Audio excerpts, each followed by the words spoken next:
ছেলে হওয়া এত সহজ না, অনেক কিছু ঘুরে আমাদের মাথায়। সব তো তোমার বইলা বোঝানো যাবে না, তারপরও কিছু বলি শোনো। আমরা ছেলেরা বউর সামনে মার সাথে ভালো করে কথা বললে মার আঁচলে থাকা সন্তান, আবার মার সামনে বউর সাথে ভালো করে কথা বললে বউর গোলাম। নিজের ছেলে মেয়েদের যদি মারি আমাদের দয়া মায়া নাই, আর ওই ছেলে মেয়েদের যদি কিছু না বলি আশকারা দিতেছি। নিজের বউরে দিয়া যদি জব করাই সেই ক্ষেত্রে আমি বউর কামাই খাই, আর যদি বউরে দিয়া জব না করাই আমি সন্দেহ করি। সারাদিন ঘরের বাইরে থাকলে আমরা ভাদাইম্মা, আর যদি ঘরের ভিতরে থাকি তাহলে বেকার, কাজ কাম নাই। আর এই তোমাদের মেয়েদের গায়ে যদি আমরা ভুলেও টাচ করি না আমরা নির্যাতক, আর যদি তোমরা মেয়েরা আমাদের গায়ে হাত তুলো আমরা কাপুরুষ।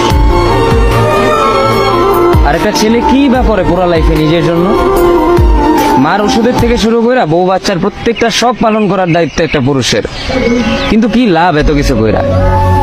দিন শেষে একটা ভুল করলেই সবাই ভুলা যায় যে কে কি করছে তার জন্য।